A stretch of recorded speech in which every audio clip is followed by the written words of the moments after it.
Hello and welcome to Winter Disco Tabletop Gaming. We're checking out day 4 of the Warhammer Fest Online Extravaganza. We've got box games day today, which means we have stuff for Warhammer Underworlds, Necromunda, and Aeronautica Imperialis. It's been a while since I've had to say that name, Aeronautica Imperialis.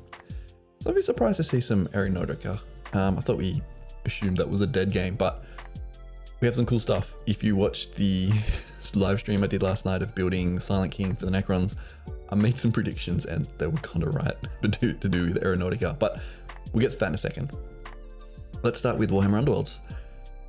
We get a look at Elephane's Soul Raid, which is the Deepkin, Idoneth Deepkin models. Some cool models. I'm going to go backwards through the models because I want to save the best one for last. Yeah, so we've got some very nice basing here. Very coral underground. We've got this dude with a giant, I don't quite know what's going on with that helmet.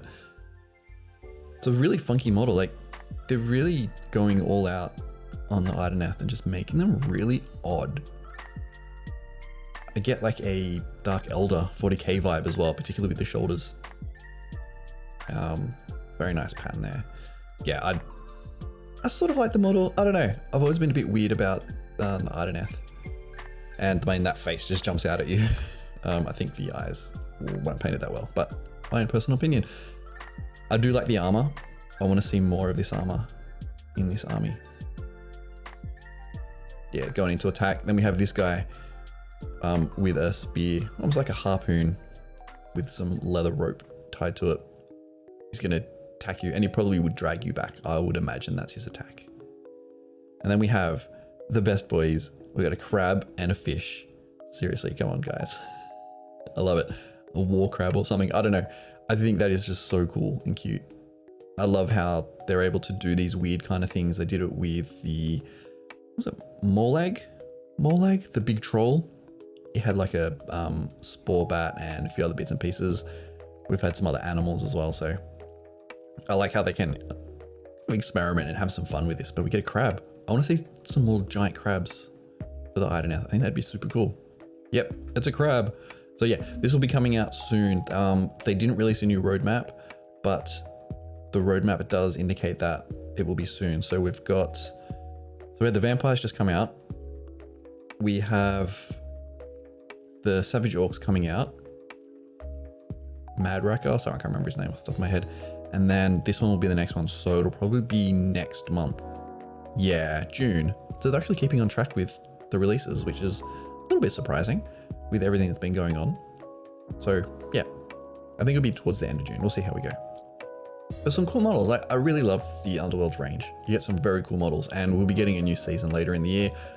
I was expecting them to announce like an expansion, but who knows what's going on with plans at the moment. But later in the year, we'll definitely get a new season. And we get Necromunda. We've got the book. We've got House of Shadows for Delaque. The Delaque gang has always been a little odd. The models themselves are not things that I'm a fan of. I think it's partly to do with how they've been painted. I think that's a big issue. And we'll see that with these models. So we've got Ghoul. These are some new models that you can take and they seem to be more like assassins. They get in there. So we've got some with some funky claws and one with a nice bladed sword. Very cool pose. I like it. And you can see, this is what I mean about the cloaks. It's obviously leather, but I just don't like the paint job of it. It seems to be those highlights are too highlighty or the shadows are too shadowy. I don't know. There's something about it. And I think the problem is that it is a big bit of fabric or leather or whatever it is. And it does make it difficult to paint and show dynamic movement in it. I think that's what the issue is, and that it's the same color across the whole model. You've got the browns, and then you go into the brasses, which is kind of like a metallic brownish color, like a browny orange color.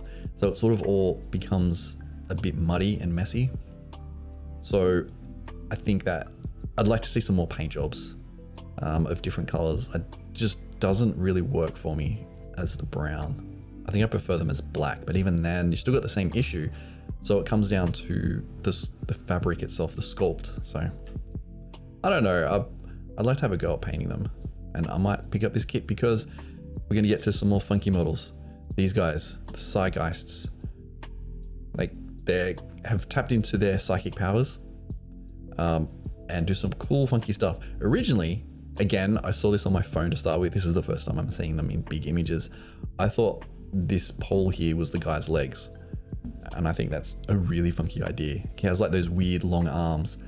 I think if you did some funky weird legs similar to that on here, I think that would be really interesting. Or if it comes out the back, kind of like Iron Spider from Spider-Man. His Iron Spider suit has like all the metal arms, legs. Spiders have legs, not arms. Oh, imagine if spiders have like little hands on the end of their little arms. Ooh, creepy. Yeah, so it seems to be he's controlling this suit with his mind, and he has a creepy little face. Like, I really love that face. It looks really odd. Like he's somewhat excited. His eyes are bulgy and everything. Yeah, I love all the cords coming out of his head. Some psychic energy flowing through there. I do like that. But you can see the difference here is that the color-wise, sure, we have all this brown and we have that brassy color, but we also have some blacks and grays and blues and like the gray skin. It just breaks up that color. And then we have this other guy with a snake thing. They called a Psychoterric Worm. Yep, that's what it's called, Psychoterric Worm. Very odd. And I'm really liking the direction they're going with this gang. It's like this weird mechanical psychic alien type thing. Yeah, it's really cool. I love that direction. And again, with this armor, with the paint job, still the whole cloak is this leather. The Psychoterric Worm. I had to read the word again to see what it was. It has like the same kind of color, but then you got the blacks as well. So it breaks it up, and I think you could probably do some bit more with the paint job. Just, I don't know, something just to break up that dark, saturated color. But that hood is very cool, and his face all the way back in there. I don't know if his eyes aren't bulging. He's got cybernetics in his eyes, but I imagine if they're psychos, you could probably make their eyes glow and put some kind of light source in there. I think that'd be really cool. Yeah, interesting models, but that's not all. We've got this monstrosity. So we've got the Psychoterric Worm and the Piscean Spectre. What the bloody hell is that? I saw this model, I'm like, yeah, I want it. You can just imagine this similar to the squiddies from the Matrix. It just sort of floats around very slowly on almost like this invisible water. It just floats around and its arms like lash out. I definitely get that impression from this, but it has like some kind of weird growth on the back. Yeah. I don't want to get this box for this kind of thing. I want more of this kind of weirdness from this house and gang. Like, it's just so weird. Yeah, and they've been saying, we're not entirely sure what these things are, but we're going to have a lot of fun finding out. Like, what is that? I want to see like a roving gang of these. I think you could, that would be really interesting. Just a roving gang of these just wandering around. I do get a very big AdMech impression from this. Something that I think AdMech have been missing are weird, bizarre creatures. I think that's missing from the army. It's still very human focused. All the soldiers are human from a degree, but I think you could really push it. And one keep bashing project you want to do is use a lot of the Night Haunt models or the ghosty models and make them a bit more AdMech. I think that'd be really cool. And yeah, we got another little Psychoterric Worm right there. Another one jumping out of the terrain, which is really nice. So yeah, there's also a trailer for Hired Gun. I haven't done any coverage on Hired Gun. I'll probably pick it up and play it on the thing, but it says it's PS and Xbox, nothing about PC. So we'll see if we can actually play it. Who knows? It doesn't say anything about Steam there. So yeah, maybe we can't get it on PC, which is a bit disappointing. I thought we could. Anyway, when it comes out, I'll probably do some coverage if I can, because because it's like a first-person game in Necromunda. Sounds pretty cool. All right. Oh, I've already gone through and spoiled it. Yes, we've got a plastic Thunderhawk. So last night on the stream, I was making a joke that, oh yeah, Aeronautica, if they do anything, they're gonna be Space Marines versus Eldari. And they'll probably, if it's Space Marines, they're gonna have a plastic Thunderhawk and make a really big joke about it, how it's a plastic Thunderhawk and it's really tiny, and make it fly around the screen and go boo boo boo, which is what they did. I honestly don't think it was pretty much a no-brainer. If they were gonna release something, they're gonna do Space Marines, they're gonna do a Thunderhawk. I won't play the trailer, but we will see the Thunderhawk again. It looks pretty cool. It's an odd shoot to me anyway. It's always been a little bit odd, but we get a new box game, Wrath of Angels, which is Space Marines and Eldari, which is very funky. And as you can see here, some models. So you got the board. It's basically just a repack of the game with some new models. So we get some Eldari and Space Marines. We'll have a look in a second. So there we go. We got some Eldari craft. I really like the design of Eldari craft. They're always very sleek with those weird panels and the weird lines. Yeah, I like it. I do like them. So we get a couple of different versions here. So I don't know the names of them, and they haven't really said the names, so we get more info as it comes out, but they're very cool. But we're all here about the Space Marine ones. All right, we're going to come back to the Thunderhawk, don't worry. So yeah, we've got two, I don't know the names. It says Stormhawk? Raptors? Someone in the comments, let me know. I don't know my ship names. I don't actually own one. I really want to get like a 40k size one. Probably one of these ones. I think these ones you can get from Forge World, but they're expensive. I just can't remember. Stormhawks? I don't know. But of course, this is the moment we've been waiting for so long. We knew eventually in this game we would be getting a plastic Thunderhawk. It was always inevitable. And yes, it's not the 40k size, but what can we do? There it is, in all its chunky glory. How does it even fly, to be honest? Come on. I think I will buy this. So this will become separately. It'll probably be like $90. Still gonna be cheap, but I think I definitely do want to get that. It'll be kind of cool. And they're all painted up in salamanders. Looks nice to get some salamander love once in a while. Yeah, just look at all those panels and everything. That's what I've loved about the panels. And you just like drop open and doo-doo-doo.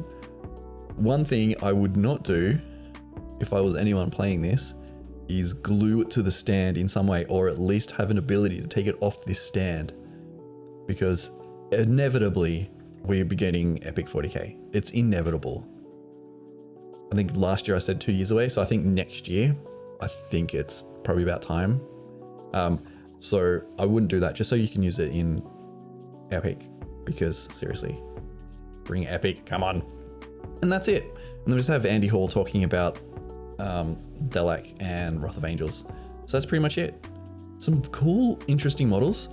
Again, not as much content as I thought there would be. And there has been a few comments where people have been like, oh, it was a bit of a letdown, which I completely understand when you look at it as day per day. But we've got to remember that Warhammer Fest is usually over a weekend, if I'm correct, and all the releases come out on a single day. So if you put all the models together and all the releases and all the announcements and reveals in a single day, that's huge. That's a huge amount of models. And with 40k, it's split over 2 days. And yes, the 40k day, I will admit the 40k day was a little disappointing, simply because they just showed off models basically that we've already seen. I guess with tomorrow's day, which is day 5, is 40k, we will get Beast Snaggers and hopefully something else. And then that's right, we didn't get any kill team. No kill team for today. Interesting. Okay. Because that's classed as a boxed game. Unless they're going to put it into 40k, which I would assume they wouldn't. So I don't know, I'm just sort of thinking aloud, just noticing that there's a few things missing. And of course, we didn't get any Curse City. Yeah. If Curse City was still happening, we would have probably seen a teaser for some upcoming things. And I'm still a firm believer that Radikar the Beast that we saw last in Age of Sigmar, that was intended to be a Curse City expansion. I have absolutely no doubt in my mind. Because why would you release a box 2 weeks ago with a model and then announce a newer version of the model? Kind of defeats the point of, like, now I know if I play through Cursed City, I didn't actually kill Radika. So, you know, it's, yeah, some weird things going on. So I don't think it's any more Cursed City. So we can rule that out, which is disappointing, but we will get the models. The models are probably pretty much made, ready to go. So we will get them in some form or another.